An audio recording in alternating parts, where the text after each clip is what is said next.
Thank you, Amma. The next question, there are many questions within one question, Amma. The devotee asks, is our Bhagavan an incarnation of Lord Dattatreya? That is the first question. The second question is, can you describe the father that Bhagavan talks about? And the third question is, why father gave Yogi Ramsuratkumar Nama to our Bhagavan? Why not already prevailing Namas? I am a new devotee, hence I am asking these questions. I want to improve my devotion with no doubts. That's why, Amma, I am asking. I love you and respect you greatly. Oh, thank you. What matters is only your remembrance of God, nothing else. Okay, now we shall. Now I think you have read out too many things. The first Yes. thing is our Bhagavan an incarnation? Dattatreya. That's right. Dattatreya. Okay, now from time to time, people would come visit Bhagavan and ask him, are you an incarnation of Lord Vaikuntha? There was one Vaikuntha, a saint in the southern tip of India. And then somebody would come and say, are you a reincarnation of Kabir? And then somebody would come and ask, are you Rama? Are you Krishna? Are you Shiva? Then one day Bhagavan was in some mode and then he said, yes, I am J. Krishnamurthy, I am Osho, I am Ramkrishna Parmahamsa, I am Ramana Maharishi, I am Seshadri Swami, I am Vaikuntha. You know, he went on and on and on and then said, and beyond. He entered it up with that word, and beyond. Now that beyond has taken up these forms and played the leelas that they have performed for the sake of the world. So it is that beyond that matters to us, and that beyond is right within us. It's right in the center. It's called the spiritual heart by Ramana Maharishi. And in the spiritual heart, there is Pranagni, and in the middle of this Pranagni, there is Chitta. I don't want to go into the details of it, but enough to know there is the Akash outside, the physical Akash. There is a Chit Akash inside. It is an Akash of consciousness. Chit is that intelligent consciousness, supremely intelligent consciousness. And the Chit Akash is inside, and in the Chit Akash, the whole cosmos is contained. Meaning, the whole cosmos is a sea of consciousness, God consciousness. So, you see, Ramkrishna Paramahamsa gives this example, because I've read so much of Ramakrishna, I keep repeating, that when you go to the cold regions, you see water, and in between water, there'll be ice blocks floating here and there. There'll be one ice block here, and then there's some water, and then a little away, one more ice block. So in some places, the water would have frozen as the ice block. In some places, it would remain as water. So he says that the consciousness, the substitute consciousness for water, or say divinity, it takes the form, the water takes the form of ice block. Now the divine takes the form of one divinity, say Rama. And then a situation comes, a time comes, when there is a need for an avatar of Krishna. And then there is another situation where an avatar of Lord Shiva has to happen. Like we have the huge column of fire in Arunachala. So you see, and there is maybe in the history of evolution, and the time, there may be situation where there is need for a particular form, a particular avatar, a particular aspect of the divine to dominate. Then an avatar takes place. If not an avatar, an acharya comes, depending upon the need of the situation.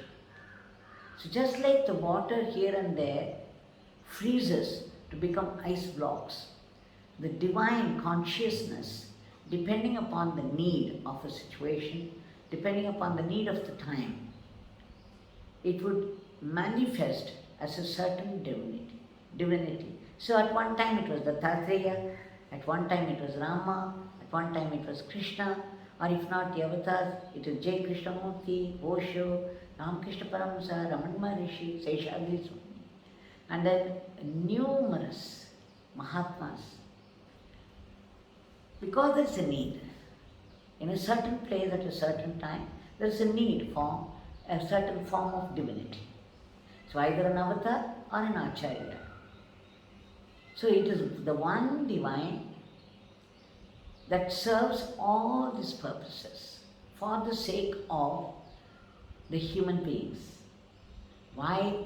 Because the divine wants the human being to shed its ignorance and come back to its original nature, which is complete divinity. The state of bliss, peace and love. Satchit Ananda. The state of Satchit Ananda is our original nature. We are blissful by nature. We are peaceful by nature.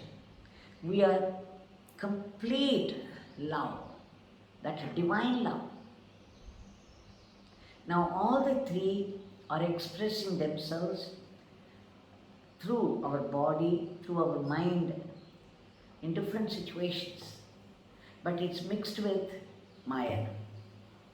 You see, if there is only pure gold, you cannot make any ornament with that.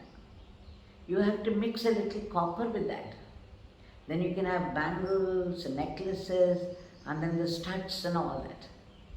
So God, the pure divinity, cannot take any form. Because it's pure wisdom. It doesn't need anything else or anyone else, so it just be there by itself. But suppose there is a thought in it, okay, I shall become many. I am the one, but I have a desire to become the many. Then a little ignorance is mixed with that. Ignorance is also his creation. He creates Maya Shakti and takes the help of Maya Shakti. It's like a king appoints somebody as the Prime Minister and then takes the help of the Prime Minister to run the affairs of the kingdom. So the pure wisdom, that is the one, what do you call it? Parampurul, the Brahman, the Supreme Brahman. So this Parabrahman will create a Maya Shakti, and with the help of this Maya Shakti, it takes the form of the whole cosmos. And then it creates all kinds of species. And then it occupies, it is all pervasive, it pervades everything. So it's called, it is all pervasive, it is all powerful, and it is all knowing. All knowing, omniscient. All pervasive, what do they call it? Omnipresence. And all powerful is omnipotent. So the original divine, the fundamental divine, is omnipotent and omnipresent, omniscient. All the three. So when it takes the forms of the different forms like the cosmos and the species, there is different degrees of Maya. So that you have varieties, and that's why the mind, the human mind wants varieties all the time. You will wear bangles for some time, then you want a new bangle, you know. Say, okay, it's time, and I got something new for myself. You want a new dress, you want a new car, you want newness in everything, you want varieties. So you are constituted like that. The mind is outgoing. It is not our fault. It is the fault or the leader of the divine. Why does it do it? For its own sport. It is sporting. That's what they say. They call it Leela. But the Mahatmas say, when you reach that state, all the whys will disappear. Why? Why this? Why that? That why will disappear. You'll never get answer, but your why will disappear. Because you will know what it is. You become it. So you can say Bhagavan is Dattatreya, Bhagavan is Rama, Krishna, Shiva, and every name that you mention, that he is. Narayana Suktam says, whatever you hear is he. Whatever you see is he. He is all pervasive, he is everywhere. He is the only one. Yogi Ramsuratkumar Bhagavan says, my Father alone exists. There is nothing else, no one else. See, there's so many of us are here. Bhagavan says there is nothing else, no one else. That means we are all gods. And we are all one God. My Father, he doesn't say my Father's alone. He says my Father alone exists. Ramana Maharishi says there is only the self. There are no others. This is the ultimate truth realized by all the Mahatmas. Which means that the one has become the many. Now the many have to walk back to the one.